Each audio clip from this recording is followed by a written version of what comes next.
YouTube? Wawa Echo here. My name is Parker, and I am very excited to be back with the Raw Rundown. It's been unfortunate that we've had these couple of weeks where we haven't had any recaps and reviews of the weekly Raws and SmackDowns, but those are coming back, and I'm really excited to be bringing you this rundown of Raw because it was a pretty great Raw, all things considered. It, of course, did have its low points, but we will get to those later. The start of Raw was fantastic, and it gets a big up. The general manager of Raw, Kurt Angle, came down, and he was talking about the Shield and how they have reunited. And the Shield then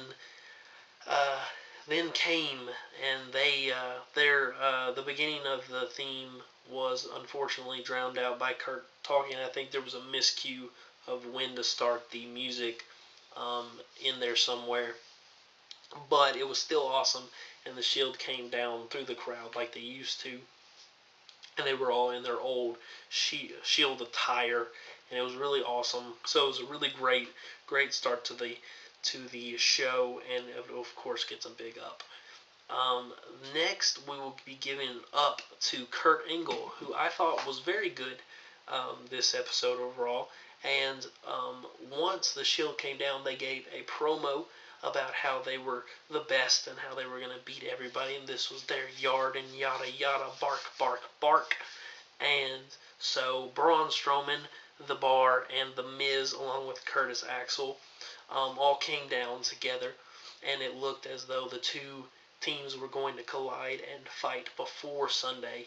But Kurt was really great, and he forced them all to not fight and to save it for Sunday by threatening The Bar with not allowing them to have their championship match later on in the show, and saying that Braun Strowman wouldn't be allowed to be a part of the match and stuff like that. So I thought that was really good.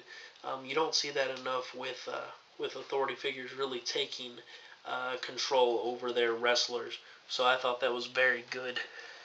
Unfortunately, that does bring us to the first down of the night, because we had Elias, Gallows, and Anderson all in the ring together. I thought this was really weird, really out of left field. And so the group decides to sing together, and it was bad. Anderson sang a rendition of the Honky Tonk Man's theme, which was bad, and then Gallows sang about nerds or something. It was all just really terrible. And then one thing that was really bad, that whole segment was just terrible, and it's getting a huge down. And then another down will be given because of a just really weird, messed up heel-face dynamic for the announcers. Because one thing I've noticed is that the heel announcer, Corey Graves, always talks about how much he hates Elias's music, while the face announcer, Michael Cole, always talks about how he likes his music. And it's just a weird way to do things. I guess you could say that, Michael's like old, so he doesn't know good music or something, but they don't ever say that. So to me, it just seems really weird that we have the face announcer talking about how good the heel is at singing, while the heel announcer is talking about how crappy he is. So it's just really weird for me, and so that does get it down. After the singing was done, Titus O'Neil, Apollo Crews, and Jason Jordan all came out for a 6-man tag match between all 6 of them, and that was just really weird. I don't know why they brought these two feuds together. Neither feud was really great at all, and there was no need to continue them, but whatever. And the match I didn't enjoy, really. The finish was okay, but to me, it was just, it overall gets a down. And the biggest reason is because they decided to give Apollo Crews the pin over Carl Anderson instead of Jason Jordan getting the pin, which I think would make the most sense, because Jason Jordan seems to be, out of the trio of faces, the one that you are wanting to book to be brought higher up the card, and he wasn't a part of the pin, which I thought was a bad call, and just an underwhelming match. Plus, that bad call, in my opinion, does lead it to have it down. The next match was between Cedric Alexander up against Jack Gallagher, who, of course, had the Brian Kendrick in his corner. And then, all of a sudden, we had Rich Swann come out, who was apparently going to tag with Cedric Alexander at TLC, which came to a surprise to me. Maybe they announced that on 205 Live last week. I'm not sure. I don't watch 205 Live, so I wouldn't know. So it was just kind of random to me. But overall, I am going to give the match an up, because it was pretty good. It was action-packed. It was high-flying. Mostly the up goes to Cedric Alexander, though, just because I think he's by far one of the best athletes in the division. And honestly, I think with a bit of a tweak to give him a little more personality, I think he should be the babyface that they push to the top to go for the title next. Just because he's just really good at what he does. The next segment we had was Miz TV, and the Bar and the Miz and Curtis Axel all came out along with Braun Strowman, who was the guest, and they talked about how they were going to easily defeat the Shield, and that they planned on having a fifth member a part of their group, because Dean Ambrose did say last week that they could beat 4 or 5 or 6 guys going up against them. So the Miz thought that they should make Dean go with his word and not try and chicken out of the situation. And so his plan was for that to happen, but Kurt Angle did come out and said that he wasn't going to allow the Miz to just get his way about everything, and if there was going to be the chance of a fifth member, then it would have to be up to Braun Strowman to win against Roman Reigns, and if Braun Strowman did win, then the fifth member would be added. But if Roman Reigns lost in the main event, then Braun would be ejected from the match, as well as the fifth member, so it would just be back to 3-on-3 again. And so this was really, really good, and I decided to give Kurt Angle another up, just because I thought that was really well done. It's really good to, because you want to give, in that role, you want to give excitement and make it a high profile, really must-see match, but you also don't want your employees to run over you. And so I thought that was a really good balance of how to get things done. So I just think Kurt is doing a fantastic job as the Raw General Manager. And let's hope he stays in that position and Stephanie McMahon stays away. The next thing we had was Sasha Banks versus Alicia Fox, and it's getting a down. It was a bad match, mostly because it had Alicia Fox in it. No offense to her, but I just don't enjoy watching her in the ring. I don't enjoy her character, being this crazy lady. I don't enjoy it. It's not fun. Sasha Banks deserves better. And the match was sloppy, not very well done, not exciting, and unfortunately, what sucks is that we're going to get the match again at the pay-per-view, thankfully on the kickoff show, but it still will be a part of the show nonetheless, but it is getting a down tonight. Next, I just wanted to give an up to Corey Graves, because after the match between Sasha and Alicia, it showed Enzo Amore going down the hall, and it said that up next he would be addressing the WWE Universe, and Corey said, "Oh, look here, guess what, it's time for a pity party." And I just really enjoyed that. I thought it was hilarious, and so I just wanted to give it up for that, because Corey Graves is really funny. Next up, after the commercial break, we had Sasha Banks was in an interview, and Alicia Fox attacked her from behind, and it was just bad. I didn't enjoy it, but it set up, like I said before, the rematch at the pay-per-view. But the whole segment was just really bad. Alicia Fox did terrible at selling her knee strikes to Sasha, and the whole thing was just bad. And she even assaulted a ref, an official, by pushing him down, but didn't get like suspended or anything. So the whole thing was just bad, and I'm giving it a down. The next segment was the segment between Enzo Amore, and later Kalisto did come out. Enzo was okay here, but I thought it was one of his worst promos that he's delivered in recent time. And then Kalisto came out, and Kalisto has shown in the past and showed here tonight that he's not the best at giving promos. Unfortunately, part of that does have to do with the fact that English is his second language, so there is that to consider. But one of the worst parts was at one point he was like, at TLC, I'm going to win, and I'm going to become the new Cruiserweight Champion. And then he slapped the belt, and I was like, Kalisto, you're already the champion. You're going to still be the champion. That's what you should have said. And I was just like, come on, Kalisto, come on.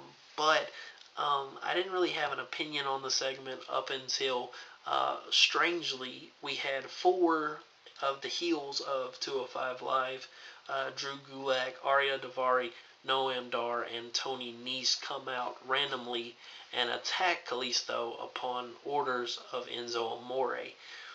And you might be wondering, well, what's weird about this? Because they're all 5 heels, so, that makes sense. But the thing is just a couple of weeks ago, the entire roster, including all the heels, attacked Enzo because they hated him so much because he talked about how worthless they all were and how he was here to save the division and all that stuff. But now, suddenly they're working with him. It just doesn't make sense. And so, just because of all that, it gets a down. It's not very good booking in any way. Next up, we had the match for the Raw Tag Team Championship between the Raw Tag Team Champions Ambrose and Rollins up against Sheamus and Cesaro, otherwise known as The Bar. And the match was really good up until a point, and that match up until a certain point is getting an up. Unfortunately, the certain point that I talked about, that certain point to the ending, is getting a down. There was a time when it was Dean Ambrose and Cesaro in the ring, and they were up in the corner, the Bar's corner, and Sheamus came up and tagged Cesaro, tagging himself in, and Sheamus went to like hoist Dean up, and they were going for like a tag team maneuver, but it was really awkward, and like it was almost like they forgot which move they were going for, so they were like turning Dean all around, and it just took way too long. And then the move that they went for was just really dumb. It was just really weird, it was really awkward, and just a really bad way to start the ending segment of a really good match. And so then we had Rollins came in, and they all hit their finishing moves, and it ended where Ambrose grabs Cesaro and Dirty Deeds him, and then goes for the cover, and it's 1, 2, 3. Ambrose and Rollins win. But if you'll remember, Cesaro was no longer the legal man because Sheamus had tagged in, and there had never been another tag to tag Cesaro back in, and so it was like the ref forgot, and we were just expected to forget too. And so just all that awkward segment, and then the ending of it was obvious who was legal, and they had the non-legal man get pin, all that just leads to that ending getting a down, but the match before that did get an up. Next, we had a really funny segment between Curtis Axel, Sheamus and Cesaro, and Braun Strowman. And it started off, it was really funny. Curtis Axel was really good in this. He was like pumping the bar up. He was like, even though you guys lost, we got this Sunday, and we're going to beat them up, and it's going to be awesome. And then Braun comes in, and he's like, Braun, you got to do awesome in this match. I believe in you because this is my time to shine. We're having this match in my hometown, and it's my time to get into the spotlight, and it's going to be great. And then he's like, man, I'm just so pumped up. I just want to beat up Roman Reigns. And Braun Strowman's just like, okay, we'll go do it. And it was just really funny because it's like, it makes sense to Braun Strowman. Braun Strowman does whatever he wants. If he's not finished with somebody, he goes and attacks them. So he's just like, well, go beat him up then. I don't have a very good Braun Strowman accent. I'm not very good at impersonating him. So that segment did get an up. Unfortunately, we didn't get to see the finish of that segment for a while. Next, we had a vignette of what happened last week between Finn Balor and Bray Wyatt, where Bray Wyatt revealed Sister Abigail. Unfortunately, we did not do a review for last week's Raw, but because they showed it again on this week's Raw, I'm going to go ahead and give the whole Sister Abigail is Bray Wyatt thing a down because it sucks. That was a terrible decision. Why? It's so bad. It's awful. Like, Bray's got like makeup and he's got a shawl on and electronically changed voice. And, oh my god, it's just so bad. It's so bad. It's so bad. Did I mention it's so bad? Just making sure you know. So that does get it down, that little package, because I did not want to see it again, and unfortunately I saw it again, and it made me mad all over again.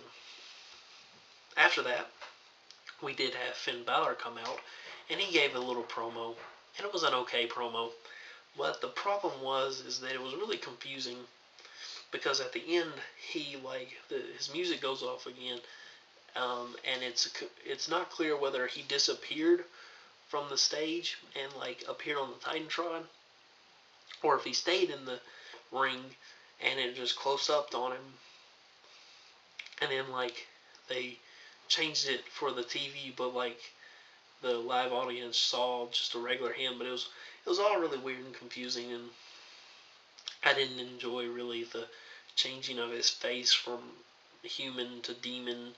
It was weird because it was orange, and I've always seen him as red, so I don't know. So just everything about this segment was just really confusing and really weird. So I'm giving it a down. It wasn't very well done in my opinion, and it definitely nowhere near hypes up the match anymore for me. Like, this match should have ended so long ago.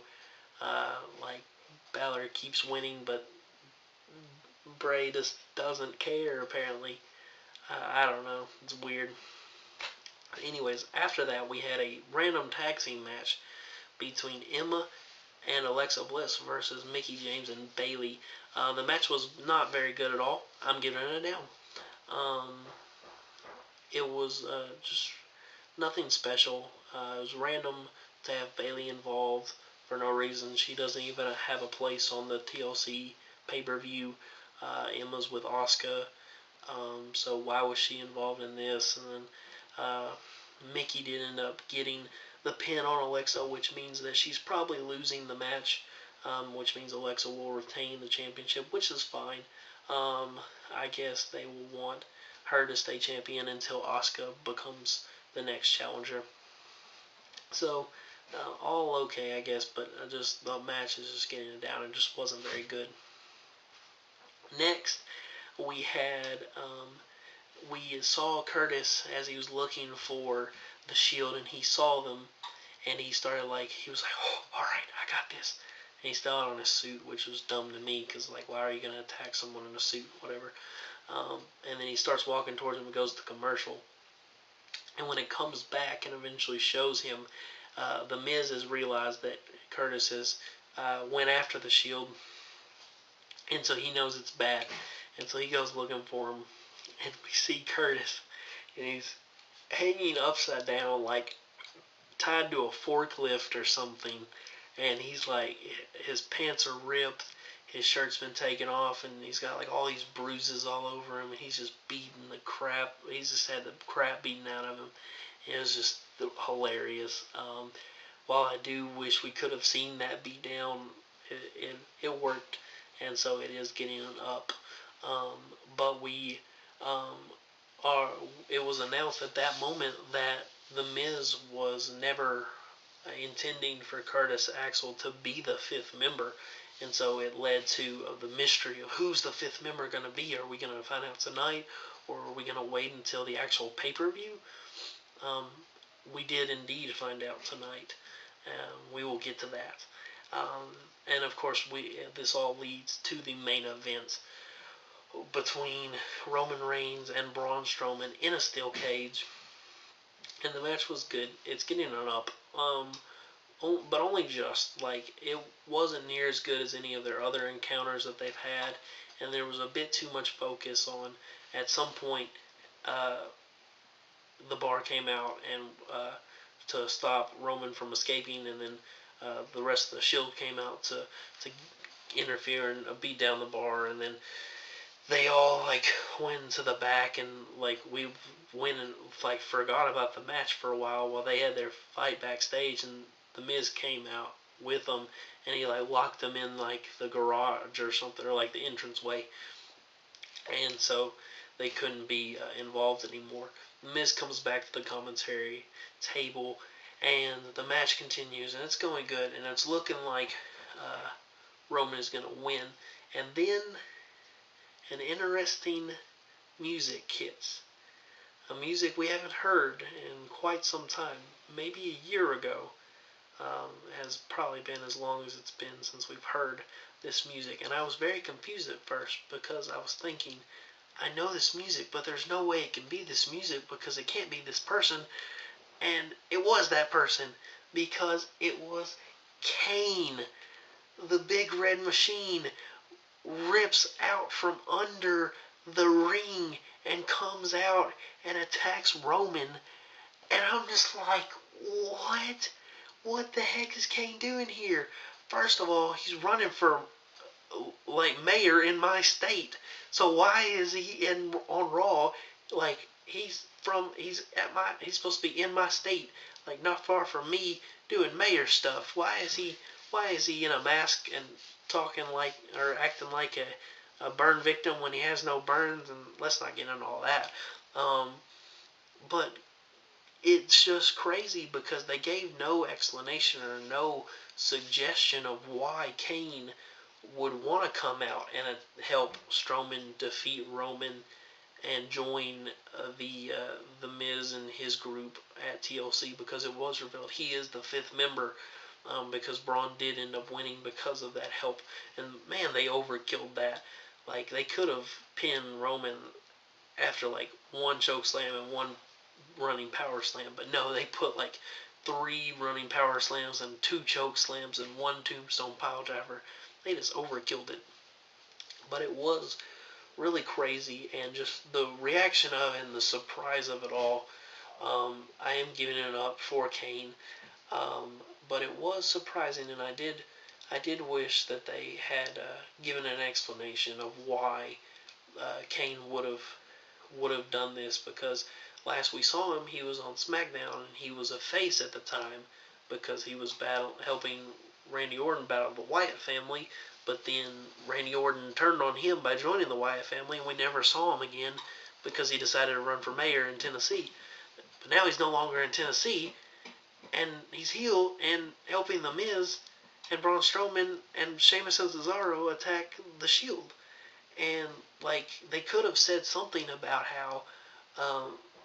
how Kane is like the oldest enemy of the Shield because he was in their very first match with them, and he had several matches as a part of Team Hell No up against Rollins and Reigns, and he battled along with Team Hell No and The Undertaker against the Shield. So they could have said that, or they could have said, well, he's probably here to avenge his brother, The Undertaker, who was retired by Roman. But they didn't say any of that. And so I'm not sure if what's going to happen at the pay-per-view, but it made me super excited for the main event. Definitely for sure. The rest of the card, I'm honestly not too overly excited about. It's just going to be okay. But that main event is what's made this pay-per-view. And so I'm super excited. And with that, the ups do narrowly take the downs, with it being 11 to 10 in the ups' favor. And so while there were a lot of downs, there were also a lot of ups. And I did overall really enjoy Raw. And it's probably the first Raw, well, the last couple of Raws have been really the first Raws that I've really enjoyed in quite some time, with the Shield coming back and the hype of that. So overall, I really enjoyed this Raw. But I would like for you guys to let me know down in the comments what you thought of this Raw. Did you like it? Did you not? Let me know. And if you did enjoy this video, please hit the like button. And if you would like to see more videos like this, then hit that subscribe button for more content. But with that, guys, I'm going to get out of here. My name is Parker from Wawa Echo, and we'll see you guys soon. Peace.